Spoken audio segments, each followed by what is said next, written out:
Hello and happy Monday. Welcome to another Money Monday with Purse Strings. For those who are new here, my name is Maggie Nielsen, and Purse Strings comes live to this group every week, providing tips, tricks, pieces of advice on how to be financially fearless. And so all of this month, we were talking about, caring for aging parents and that cost that takes on women and kind of how to prepare for that in different ways.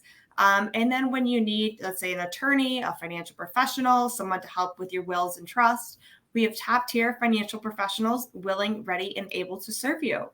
We call those our Purse Strings approved professionals, and Stephanie here is one of them. And she is going to bring her expertise around adult guardianship and what to really know in this situation.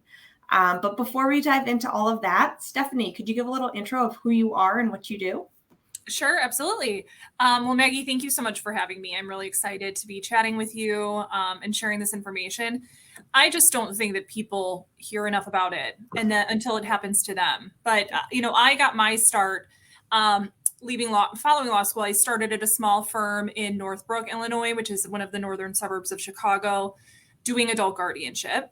It was a happy circumstance that I even found it. I certainly didn't go to law school thinking I'd be doing this, but it makes sense. I lived with my grandma growing up. I saw firsthand some of the traumas of aging, and now I'm going through it with my own parents, like so many people do once they start to reach, their 30s, 40s, 50s.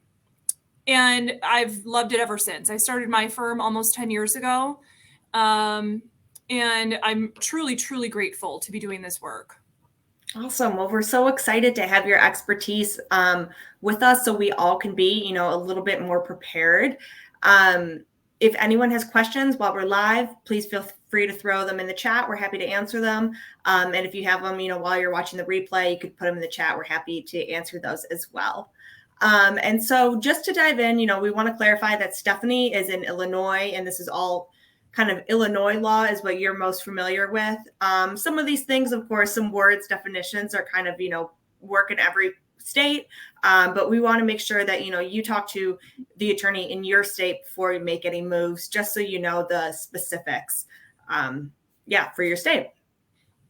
But kind of diving in, Stephanie, we hear a lot of caregiving, but then there's the adult guardianship. What makes like one different than the other? Yeah, no, that's a great question. And just to touch on what you had said, Maggie, usually, just so everyone knows, guardianship should be initiated in the state and specifically the county in which the alleged disabled person resides. So you might be a resident of Peoria, Illinois, but if mom lives in Chicago, guardianship should be initiated in Chicago. And ultimately, you may be able to get it transferred down to Peoria, but this should be based on where they've established residency for at least 6 months prior. Okay. So caregiving and just generally having more involvement in our parents' lives is something that's really common to just about everybody who maintains that kind of level of involvement with their parents, right? Right.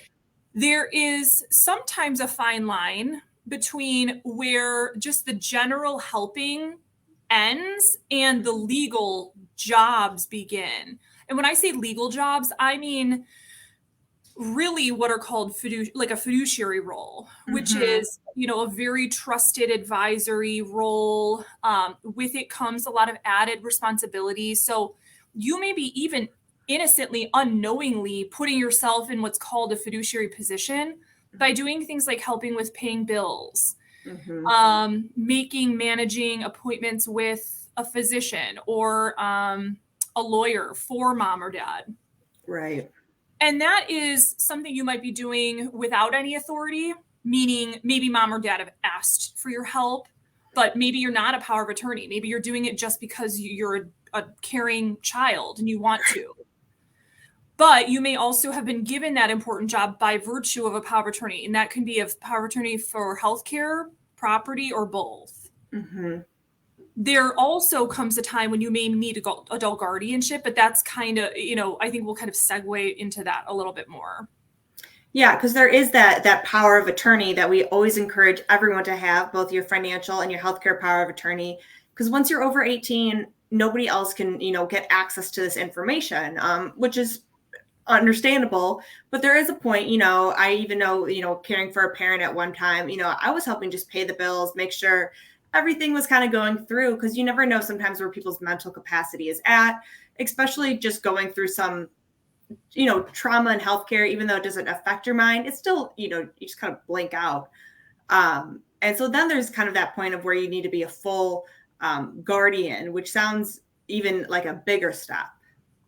Yeah. And so, when you are an acting power of attorney, you have a job. It is a job. You may think it's casual because there aren't a bunch of lawyers and judges involved in it, but you have every bit of responsibility as a guardian does by law.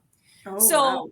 there are a lot of people who are casually acting as power of attorney agents for parents, and they get caught in a lot of trouble. So just by by virtue of an example, here in Illinois, we have a rule that says if you cannot account for every penny that is spent while you're a POA, meaning if you withdraw cash and you've spent it on maybe paying cash for some caregivers, buying mom groceries and diapers, personal items, but you don't have a receipt and you can't track it to the penny, you'll be liable for 3 times what was unknowingly spent. And Wow. for a lot of people, that really adds up. If you are, if someone brings it to a court's attention and you're found to be in default of your position. Right. But I see it every day. Do you? Yeah.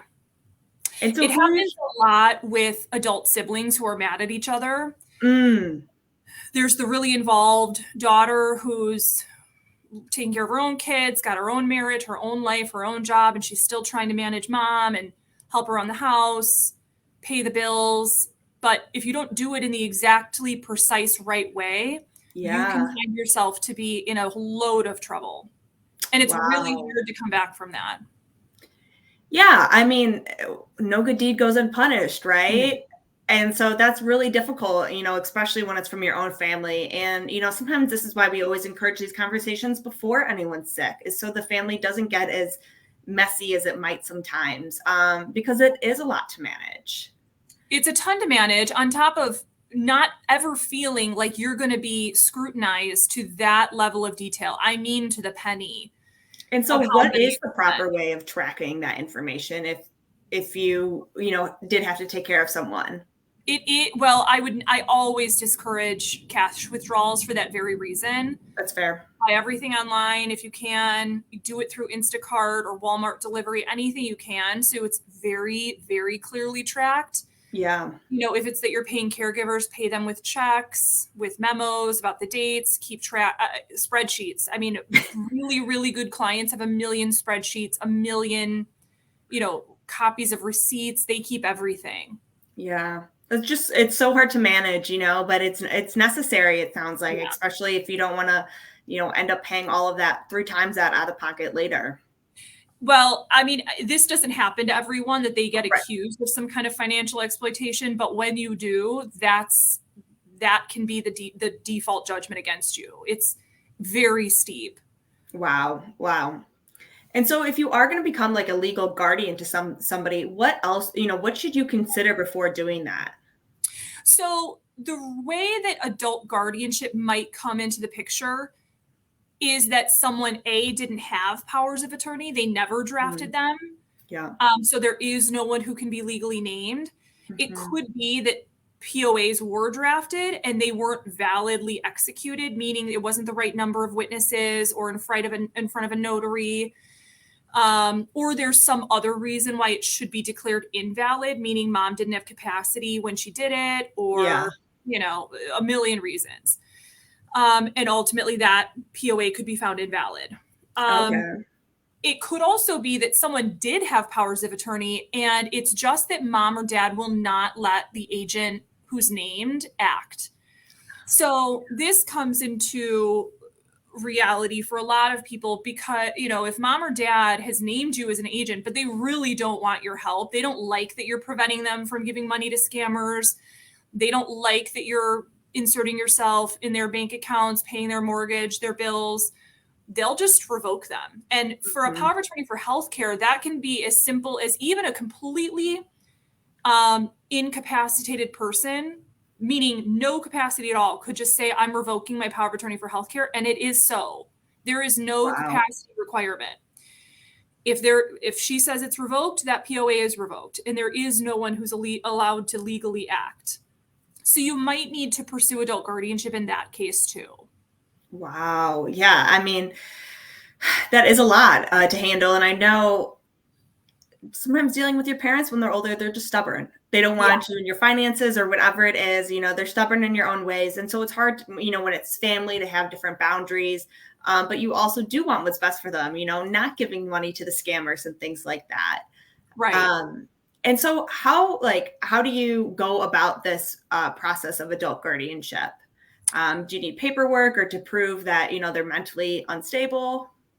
Yeah. So there are a few different kind of life scenarios where someone may need adult guardianship. It could be like we're talking about now, just the kind of regular parts of aging, especially with the onset of like an age-related disability like dementia, Alzheimer's. It could also be someone who is of perfectly typical cognition, who just has a really bad accident, like a stroke, a car accident. This happened to a girlfriend of mine when we were 25. She got hit by a car and she was in a coma for a month. Her mom had to become her adult guardian. And then another way is if somebody who is not typical cognition throughout their lives turns 18. So, a kid with really severe Down syndrome or really significant autism, they should have maintained kind of parental responsibilities for them, even throughout adulthood.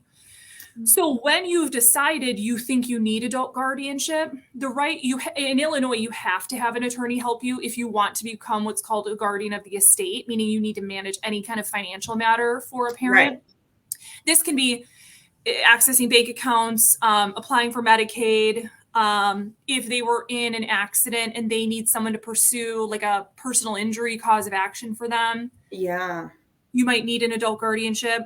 So when you've decided you need one, you'll talk to the attorney again in the county and state where the parent resides, and they'll guide you through the process. But for most places, that usually starts with what we call here in Cook County a CCP 211, which is a physician's report indicating to what level and what type of diagnoses the person has to warrant the need for A, a guardian to be appointed, and B, a complete loss of rights. This is a really significant moment in someone's life to be stripped of their due process rights. Right. Yeah. So making sure that, that's valid. That's a valid reason.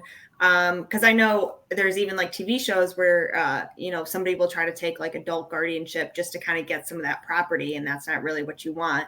Right. So here in Illinois, which is a blessing and a curse, that's a real unlikelihood that someone could ever steal money like that. Because the reins are so tight. The judges in at least most of the counties around here of Chicago, the judges are so good. They're so clear and careful with how they allow people to manage things. But there's also this idea called a bond, which is an insurance policy that looks over 1.5 times the value of someone's estate. So even if someone does steal money or steal property, the bond company, the insurance company, will come in and they'll replenish what was taken.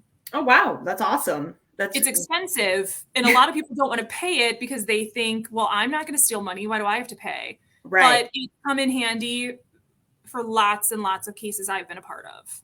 Interesting. And so how long is that process to kind of gain that guardianship? I know most legal things are never running very fast. No. And so what does that process look like? So it is a lengthy process to be appointed as what's called a plenary guardian, which is the ultimate permanent guardianship you're probably looking for, because there's a loss of due process rights. So that person needs to be served by the sheriff at least 14 days before the court date. Everyone close to this person needs to get official notice by mail. Wow. If they object to the appointment of a guardian, either the person who needs the guardianship or other family or friends, there can be a hearing, a whole trial. I mean, we could be talking months and months and months. Wow.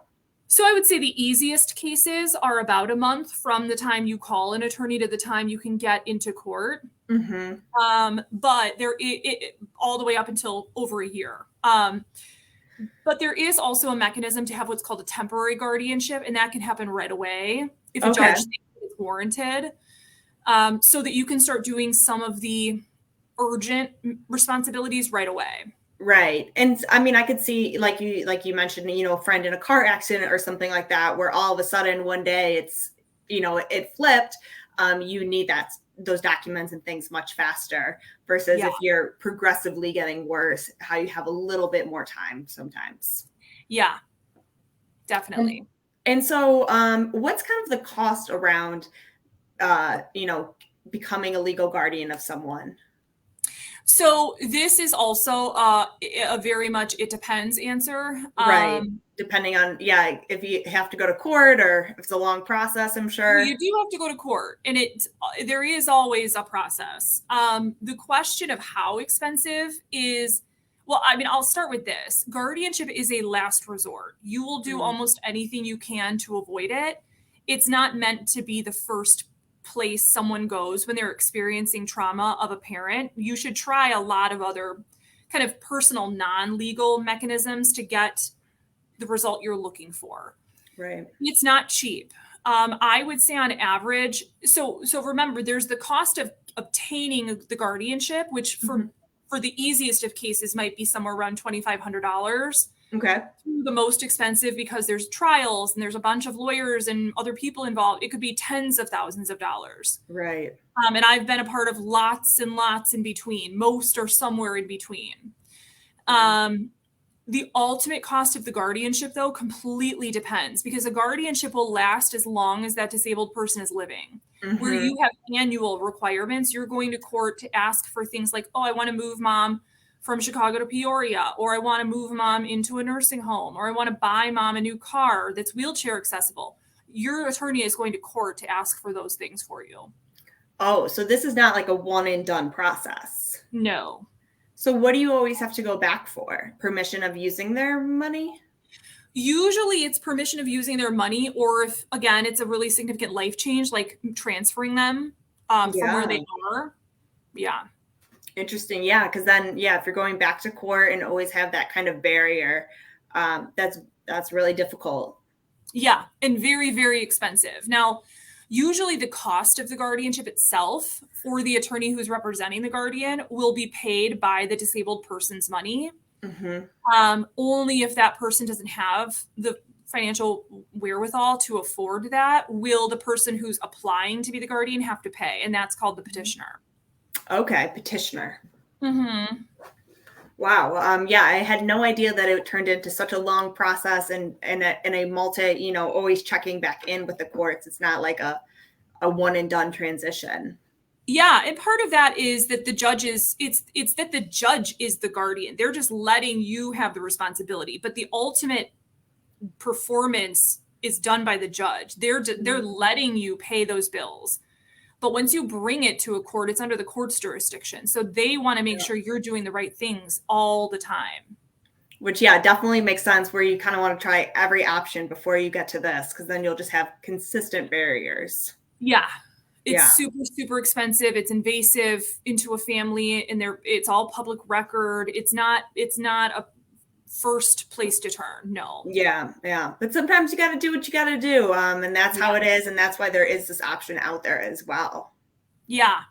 I feel like we've touched on a lot of, great information kind of around this topic. Is there anything that we didn't touch on that you want to make sure is shared?